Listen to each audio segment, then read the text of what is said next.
Assalamualaikum warahmatullahi wabarakatuh. Sore kali ini kita bisa bertemu dalam rangka diskusi sumbang saran berkaitan dengan bagaimana kita bisa menggagas raperda perubahan yang diinisiasi oleh Komisi A atas Perda nomor 7 tahun 2014 tentang bantuan hukum masyarakat miskin. Langsung saja saya kira nanti berapa hal waktu masing-masing per narasumber 20 menit maksimal. Jadi untuk memberikan paparannya setelah itu kita lakukan diskusi berkaitan dengan muatan-muatan kira-kira apa yang bisa kita gagas dalam perubahan peraturan daerah nomor 7 tahun 2014 tentang bantuan hukum masyarakat miskin di Provinsi Jawa Tengah ini. Kepada narasumber yang pertama, saya kira untuk kepada Bapak Muhammad Soleh ST, Magister Energi, kami persilakan. Bismillahirrahmanirrahim. Assalamualaikum warahmatullahi wabarakatuh. Bapak Ibu sekalian, materinya sudah diserahkan ke Bapak Ibu sekalian. Mungkin saya tidak akan membacakan secara total, tapi beberapa hal yang mungkin menjadi bahan kritis kita, baik nanti Pak Iwan maupun Pak Yuwanto maupun Bapak Ibu sekalian. Pertama, terkait dasar hukum saya kira tidak perlu saya bacakan. Intinya adalah kami dari Provinsi Jawa Tengah sangat berkepentingan untuk bagaimana kita peduli terhadap masyarakat miskin. Di mana kita punya harusnya adalah setiap warga masyarakat itu punya hak yang sama untuk mendapatkan haknya, terutama yaitu perlakuan sama di mata hukum. Sehingga adanya Perda nomor 7 tahun 2014 tentang bantuan hukum ini tentu mendasari dari Undang-Undang nomor 16 tahun 2011 tentang bantuan hukum, dan juga terakhir adalah Peraturan Menteri Hukum dan HAM nomor 10 yang juga sudah diperbaharui menjadi Peraturan Menteri Hukum dan HAM nomor 63 tahun 2016 tentang perubahan atas peraturan menteri terkait dengan syarat dan tata cara pemberian bantuan hukum dan penyaluran dana untuk bantuan hukum. Bapak Ibu sekalian, terkait dengan Perda bantuan hukum untuk orang miskin ini, mungkin kami dari Komisi A mungkin ada beberapa masukan, karena ternyata Perda bantuan hukum ini juga sangat dibutuhkan oleh kaum difabel, Pak. Sehingga mungkin judulnya mungkin perlu ditambahkan bukan hanya untuk masyarakat miskin, tapi untuk difabel juga. Yang berikutnya adalah terkait dengan kekerasan perempuan dan anak, Pak. Sehingga mungkin judulnya bisa diperluas, bantuan hukum terkait masyarakat miskin, difabel dan juga perempuan dan anak. Sehingga karena kita juga beberapa waktu yang lalu juga mengesahkan perda soal terkait dengan kekerasan perempuan dan anak di Provinsi Jawa Tengah, sehingga sangat tepat apabila raperda ini juga menyasar masyarakat miskin, difabel dan perempuan dan anak. Bapak Ibu sekalian,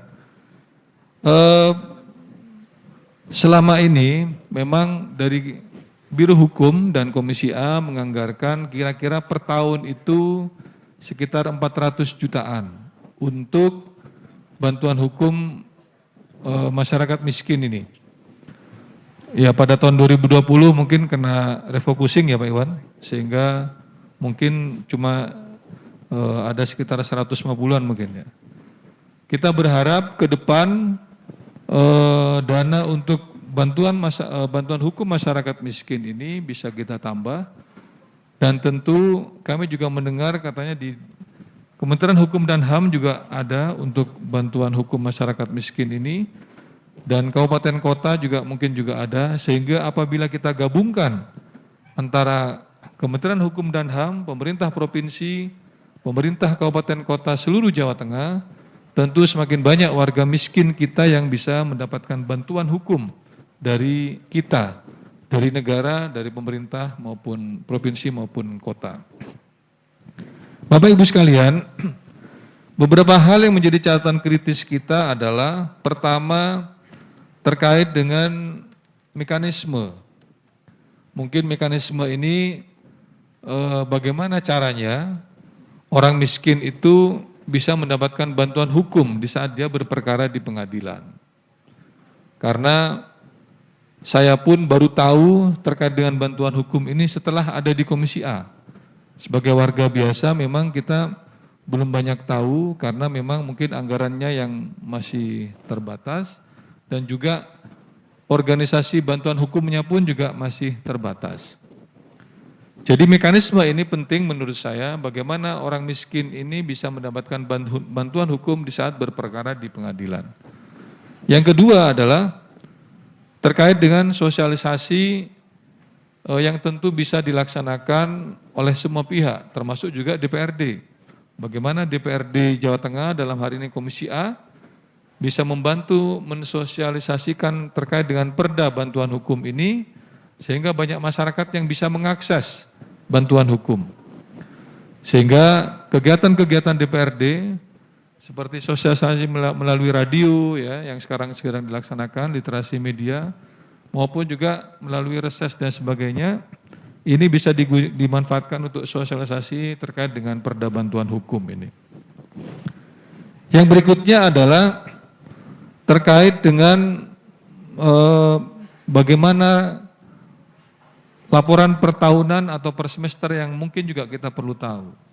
Berapa sih jumlah masyarakat yang sudah tercover dari bantuan hukum ini?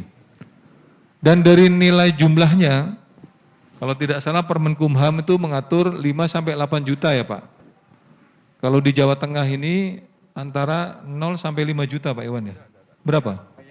Hanya 2 juta kalau Jawa Tengah ini. Jadi mungkin di dalam perda ke depannya mungkin perlu disebutkan karena di Permenkumham sebagai salah satu dasar 5-8 juta, mungkin ke depan karena kalau 2 juta itu berperkara yang biasanya sejumlah itu rata-rata perceraian ya Pak Iwan. Jadi perkara perceraian mungkin yang agak murah ya, tapi perkara-perkara lain seperti kekerasan terhadap anak dan sebagainya mungkin biayanya bisa lebih dari itu. Sehingga terkait dengan biaya dan sebagainya ini mungkin juga perlu menjadi salah satu yang kita cermati terkait dengan perda bantuan hukum. Bapak Ibu sekalian, selain terhadap biaya, tentu kami dari Komisi A memandang perlu. Kenapa perda ini perlu direvisi? Karena perda ini lahir 2014, sementara aturan-aturan lainnya seperti Permenkumham dan sebagainya itu sudah banyak direvisi 2015 bahkan sampai tahun 2016. Sehingga kami memandang perlu adanya revisi terhadap perda bantuan hukum ini dan juga kita melihat bahwa fakta kita bahwa tingkat kemiskinan warga kita di Jawa Tengah ini terkait dengan pandemi ini juga semakin besar. Kita tahu bahwa kemiskinan di Jawa Tengah ini adalah 11,41%, sehingga membuat kita untuk semakin peduli terhadap warga miskin ini, khususnya adalah terkait dengan bantuan hukum. Nah, selain masalah kemiskinan juga tentu kita tadi bicara terkait dengan difabel dan juga kekerasan perempuan dan anak, sehingga ini juga menjadi salah satu pertimbangan kami bagaimana kami akan merevisi terkait dengan perda bantuan hukum ini dengan perhatikan 3 aspek tadi. Bapak Ibu sekalian, menurut data yang kami punya, tahun 2020 itu ada 24 organisasi bantuan hukum, mungkin tahun 2021 ini sudah bertambah, mungkin Pak Iwan nanti bisa menjelaskan. Beberapa lembaga bantuan hukum yang selama ini bersama-sama memberikan bantuan hukum ini, daftarnya ada 24 kalau yang sampai tahun 2020. Beberapa diantaranya mungkin ada di data Bapak Ibu sekalian seperti Lembaga Konsultasi Bantuan Hukum, Yayasan Atma Surakarta dan beberapa lembaga lainnya. Tentu lembaga-lembaga bantuan hukum ini yang mempunyai domain di sini adalah Biro Hukum Pemerintah Provinsi Jawa Tengah termasuk juga bagaimana akreditasinya, ada yang A, B, C, dan sebagainya, sehingga nanti bisa dijelaskan oleh Pak Iwan. Dan tentu juga terkait dengan implementasi Perda nomor 7 tahun 2014 ini, tentu plus minusnya seperti yang saya katakan tadi, terkait dengan proses klaimnya yang mungkin juga perlu kita perbaharui ya, termasuk juga bagaimana istilahnya ada nggak double anggaran misalnya antara masyarakat yang miskin atau mungkin dari anggaran yang sudah kita berikan melalui Biro Hukum. Bapak Ibu sekalian, saya kira itu beberapa hal yang dapat saya sampaikan pada forum kali ini. Intinya adalah kami dari Komisi A menganggap penting merevisi Perda Bantuan Hukum ini terhadap orang miskin, karena itu adalah salah satu bentuk kepedulian kita sebagai DPRD Jawa Tengah terhadap warga miskin yang ada di masyarakat kita. Sehingga semakin banyak warga yang bisa dibantu melalui bantuan hukum ini, akan semakin banyak orang yang merasakan keadilan di pengadilan, dan tentu kami pun juga ikut senang apabila itu bisa terlaksana dengan baik dan ada sinkronisasi sinergi antara Kemenkumham melalui APBN dan pemerintah provinsi melalui APBD provinsi dan kabupaten kota dengan APBD kabupaten kota yang ada di Jawa Tengah.